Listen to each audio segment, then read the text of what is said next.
हम कैसे इसमें क्या क्या आइटम लिखते हैं, हम इसमें कैपिटल लिखेंगे, प्रॉफिट लिखेंगे, इंटरेस्ट लिखेंगे, to side profit on sale of assets लिखेंगे, बाय में लॉस लिखेंगे, ड्राइंग लिखेंगे, loss on sale of assets लिखेंगे, लायबिलिटी ऑन बिल डिस्काउंट लिखेंगे, एक्सपेक्टेड टू रैंक वाली, इस तरह से हम क्वेश्चन को करेंगे।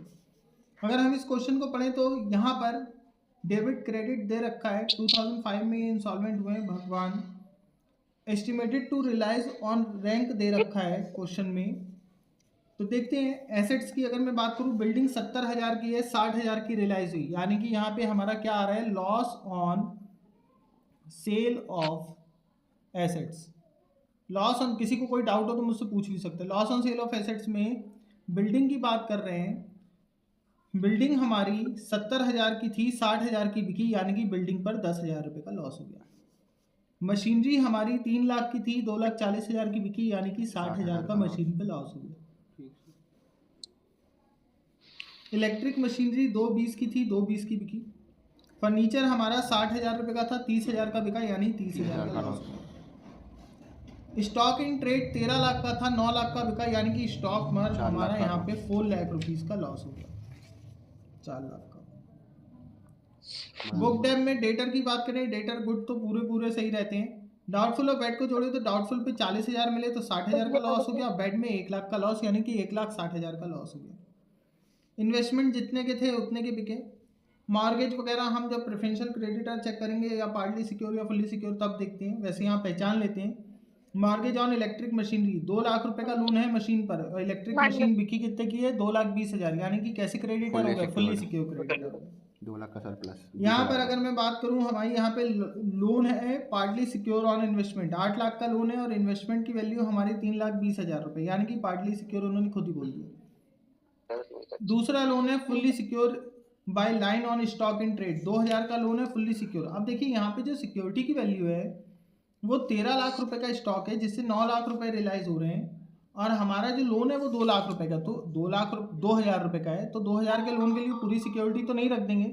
तो यहाँ पे स्टॉक के हमें 2 पार्ट करने पड़ेंगे, जिसमें एक पार्ट में हम कुछ स्टॉक हमारा गिरवी दिखाएंगे, और बाकी जो बचा हुआ स्टॉक है उसको हम क्या दिखाएंगे, बाकी जो बचा हुआ स्टॉक है उसको हम दिखाएंगे अपनी लिस्ट ई में। इसी तरह से हम अगर आगे देख रहे हैं, आगे लिखा हुआ है लोन अनसिक्योर्ड, यानी कि लिस्ट ए के हो गए unsecured. Liability on bill discount worth ₹1,40,000 और एक्सपेक्टेड टू रैंक 70,000 है। तो लाइबिलिटी ऑन बिल डिस्काउंट जितना एक्सपेक्टेड टू रैंक होता है उतना डेफिशिएंसी में आता है। लाइबिलिटी ऑन बिल डिस्काउंटेड 70,000 रुपये का लॉस वाली साइड आएगा। प्रेफरेंशियल क्रेडिटर उन्होंने खुद ही बता दिए, बिल्स ऑफ एक्सचेंज हमारा लिस्ट एफ में जी में आता है, कैश लिस्ट ई में आता है। अब आगे देखें तो यहाँ पे कैपिटल लिखी हुई है, कह रहे जो कैपिटल है वो 3,38,000 की है, जो इंट्रोड्यूस की थी 10 लाख की, जिसमें प्रॉफिट ऐड करा 4 लाख, इंटरेस्ट ऐड करा 2 लाख और ड्राइंग माइनस करी 12,72,000। तो हम जो कैपिटल है उसको एक्चुअल कैपिटल को लिखेंगे, जितनी इंट्रोड्यूस की थी उसका अमाउंट था 10 लाख रुपीज़। 10 लाख की कैपिटल थी, फिर बोले प्रॉफिट हुआ 4,10,000 रुपये का, फिर कह रहे हैं इंटरेस्ट भी हमने रिसीव करा, इंटरेस्ट ऑन कैपिटल 2 लाख रुपए का, और जो ड्राइंग्स हैं वो 12,72,000 रुपीज़ की। तो ड्राइंग्स हमारी 12,72,000 की बाय साइड आ जाएगी। और कोई एसेट्स की बात हुई नहीं है, यहाँ पे क्वेश्चन खत्म है। हम इसका टोटल कर लेते हैं। पहले तो बिल्डिंग 10,000, मशीन 60,000, 70,000, 70,000 और 30,000, 1 लाख, 1 लाख और 4 लाख, 5 लाख और 1 लाख, 60,000, 6,60,000 रुपये। और इसका टोटल कर लेते हैं। टोटल करने पे हमारा 6,60,000, 12 6 18,60,000, 18,60,000 और 1,40,000, 19 लाख और 20 लाख, 20,02,000 रुपये हमारा आ रहा है डेफिशिएंसी का टोटल। जो डेफिशिएंसी का टोटल है वो 20,02,000 रुपीज़ आ रहा है। इस टोटल में से हम माइनस करेंगे 10 4 14 तो ये 16,000, 14 और 2 16,10,000 रुपये, तो डेफिशिएंसी की कमी आ जाएगी, क्योंकि इसका नाम ही डेफिशिएंसी अकाउंट है। एज पर लिस्ट एच, और यहाँ पे जो कमी आ रही है वो 3,92,000 रुपीज़ की आ रही है। अब हमारा यहाँ डेफिशिएंसी अकाउंट बन गया। अब आप क्या कर सकते हो, अगर आपको क्वेश्चन में एक संग सारे टेबल नहीं बन रहे, आप क्या करो, आज दूसरे तरीके से क्वेश्चन कराता हूँ और आसान तरीके से। आप हर लिस्ट को अलग अलग बना लो। जैसे आपकी सबसे पहले क्या बनती है, लिस्ट ए बनती है, जो होती है अनसिक्योर क्रेडिटर की, अनसिक्योर क्रेडिटर्स की लिस्ट है। ऐसी कॉलम ग्रॉस लायबिलिटीज,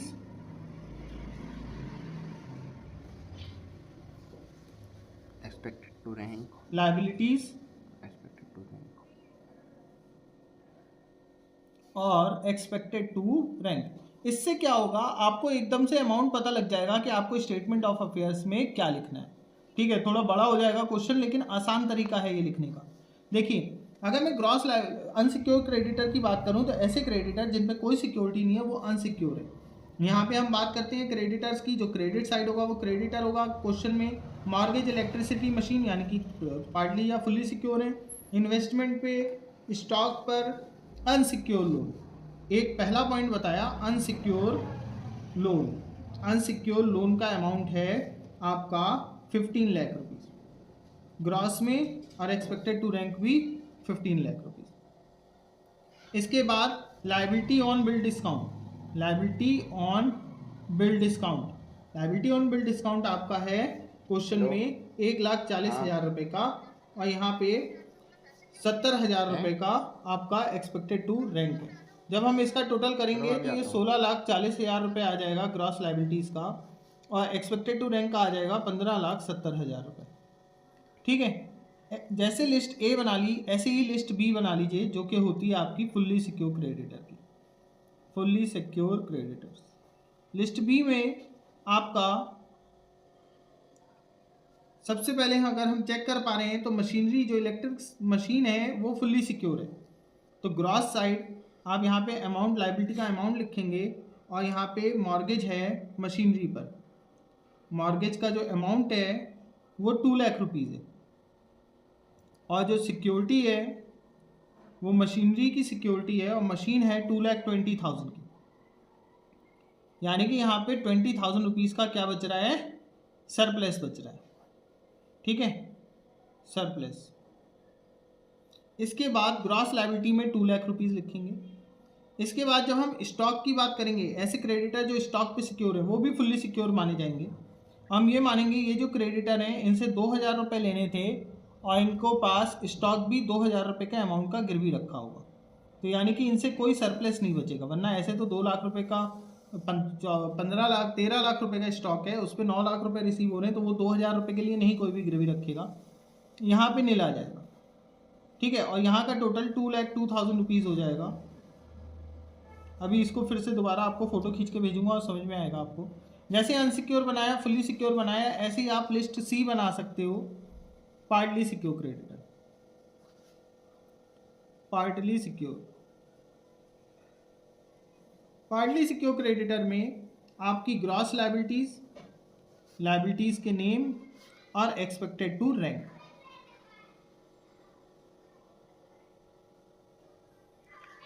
अब यहाँ पे पार्टली सिक्योर क्रेडिटर अगर मैं देखूँ तो पार्टली सिक्योर क्रेडिटर जो है लोन है, और वो लोन जो है इन्वेस्टमेंट पर है 8 लाख रुपए का, और आपका जो इन्वेस्टमेंट की सिक्योरिटी का अमाउंट है वो खाली 3,20,000 रुपये। यानी कि यहाँ पर हमारे पास 4,80,000 रुपये का अभी भी अमाउंट देने के लिए बचा है, जो यहाँ एक्सपेक्टेड टू रैंक में लिख देंगे, जो बैलेंस हमें पे करना है। और ग्रॉस लायबिलिटीज़ में 8 लाख रुपए हमारा आ जाएगा। लिस्ट सी के बाद हम अगले पॉइंट पे आते हैं, हमारा लिस्ट डी आ जाएगा। लिस्ट डी आपका प्रेफरेंशियल क्रेडिटर का होता है। प्रेफरेंशियल क्रेडिटर में आपके पास यहाँ पे अगर मैं ग्रॉस लायबिलिटीज़ और एक्सपेक्टेड टू रैंक की बात करूँ तो प्रेफरेंशियल क्रेडिटर में आपके पास क्वेश्चन में अमाउंट बोल रखा है कि प्रेफरेंशियल क्रेडिटर आपके 60,000 रुपये के हैं। तो यहाँ पे जो क्रेडिटर हैं 60,000 रुपये के ग्रॉस में लिखे जाएंगे, लेकिन एक्सपेक्टेड टू रैंक में नहीं लिखा जाता ये अमाउंट। यहीं नीचे 60,000 रुपये माइनस करके एज पर कॉन्ट्रा लिख के दिखा दिया जाता है। As per Contra 60,000। बस ये एक पॉइंट आप वर्किंग अलग से कर सकते हो। अब हम सीधे सीधे स्टेटमेंट ऑफ अफेयर्स बनाते हैं। देखिए स्टेटमेंट ऑफ अफेयर्स समझ में आ रहा है आप लोगों को? Statement of affairs, statement of affairs में आपका ग्रॉस लायबिलिटीज़ का कॉलम हुआ, लायबिलिटीज़ का कॉलम हुआ, एक्सपेक्टेड टू रैंक का कॉलम हुआ,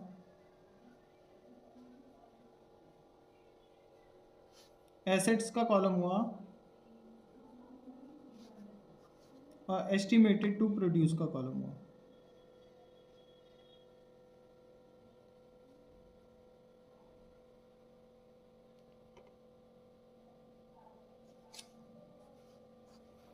अगर ग्रॉस लायबिलिटीज़ में देखूं तो सबसे पहले अनसिक्योर क्रेडिटर आते हैं। अनसिक्योर क्रेडिटर की हम वर्किंग कर चुके हैं लिस्ट ए में, हम ऑलरेडी इनकी वर्किंग कर चुके हैं। और अगर हम इनकी वर्किंग को चेक करें तो अनसिक्योर क्रेडिटर ग्रॉस में 16,40,000 के आ रहे हैं, एक्सपेक्टेड टू रैंक में 15,70,000 रुपये के आ रहे हैं।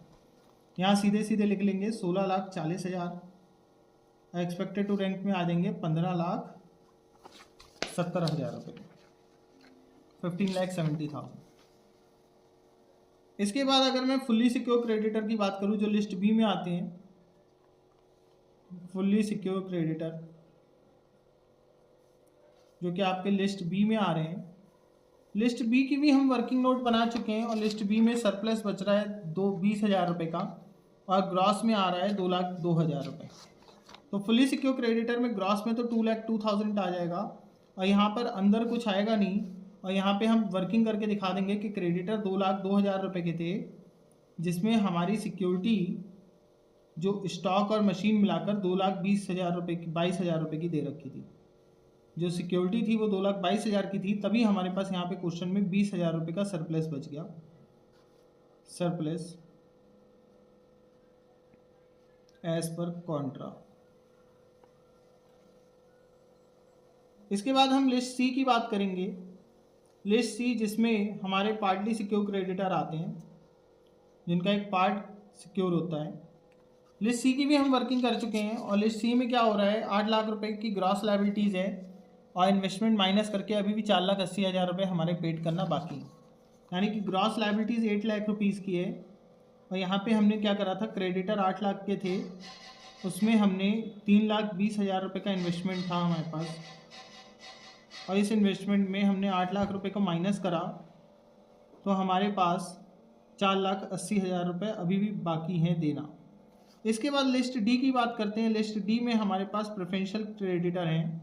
प्रेफरेंशियल क्रेडिटर को प्रेफरेंशियल राइट होता है और यहाँ पर जो क्रेडिटर थे वो 60,000 रुपये के थे।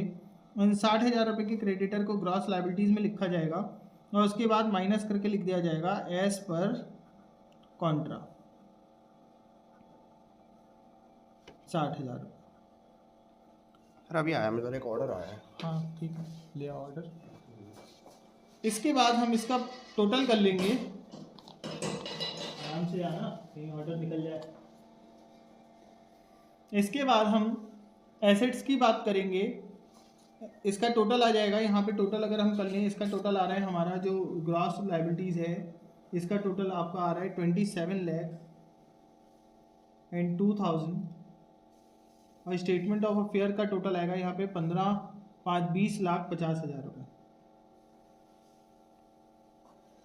ठीक है, यानी कि इधर का टोटल जो आया है वही इधर का भी टोटल आएगा 20,50,000। इस क्वेश्चन को करने का एक ये बेनिफिट है कि दोनों तरफ का टोटल इक्वल आता है। अब आ जाए यहाँ पर हम सबसे पहले एसेट्स लिखेंगे, जिनको हम प्रॉपर्टी भी लिखते हैं। प्रॉपर्टीज़, ऐसी प्रॉपर्टीज़ जो कहीं गिरवी नहीं है, जो हमारे पास खुद हैं, लिस्ट ई। ऐसी प्रॉपर्टी जो हमने कहीं भी गिरवी नहीं रखी हुई है, लिस्ट ई।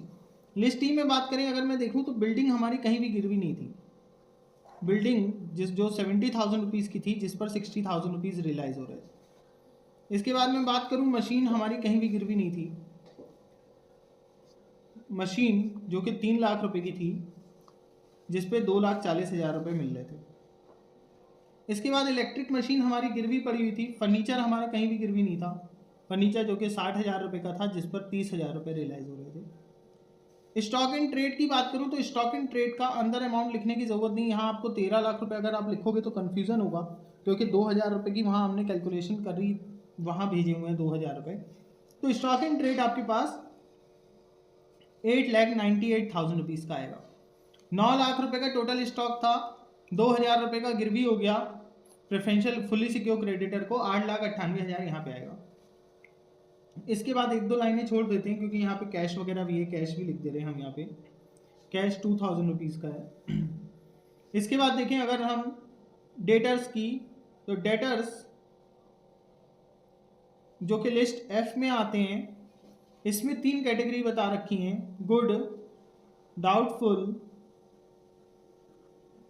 और बैड। गुड 4 लाख रुपीज़ के हैं, इनसे पूरे 4 लाख रुपीज़ मिल जाएंगे। डाउटफुल 1 लाख रुपीज़ के हैं, इनसे हमें 40,000 रुपीज़ मिल जाएंगे। और बैड जो है 1 लाख के हैं, इनसे हमें कुछ नहीं मिलेगा। इसके बाद आता है list E, list F, list G, B R, bills receivable, जिनको हम बिल्स ऑफ एक्सचेंज भी बोल सकते हैं। जो लिस्ट जी में आएगा, जिसमें हमारे पास लिस्ट जी में बिल्स ऑफ एक्सचेंज 28,000 रुपीज़ के हैं। बस इतना ही हमारे पास पॉइंट है। इन्वेस्टमेंट भी हमारा गिरवी पड़ा हुआ था, इसके अलावा कुछ नहीं आएगा। इसके बाद हम सीधे इसका टोटल कर देंगे। यहाँ तक जो टोटल आएगा उसमें प्लस करेंगे सरप्लस टोटल करेंगे, इसमें 20,000 रुपीज़ आएगा। और इसके बाद माइनस करेंगे कैलकुलेटर प्रेफरेंशियल क्रेडिटर, और प्रेफरेंशियल क्रेडिटर हमारे 60,000 रुपये के आएंगे। इसके बाद हम जो टोटल आएगा उसमें डेफिशिएंसी अकाउंट, जो कि हम ऑलरेडी बना चुके हैं लिस्ट एच में, इसको ऐड कर देंगे। अगर मैं यहाँ पे चेक करूँ, हमारे डेफिशिएंसी अकाउंट का टोटल 3,92,000 3,92,000 रुपीज़ आ रहा था। इसका और इसका टोटल सेम हो जाएगा। तो चेक कर लेते हैं, पहले इसका टोटल कर लेते हैं। 60,000 2 40 3 लाख 3,30,000 और 9 लाख 9 और 3 12,30,000 12,30,000 और 4 लाख 16,30,000 और 40,000 16,30,000 16,70,000 16,70,000 16,98,000 16,98,000। इसके बाद 20,000 प्लस करेंगे तो 17,18,000 रुपये आ जाएगा। इसमें 60,000 रुपये माइनस करेंगे तो 16,58,000 रुपये आ जाएगा। और जब इसमें ये प्लस करेंगे 392 तो हमारा 20,50,000 आ जाएगा।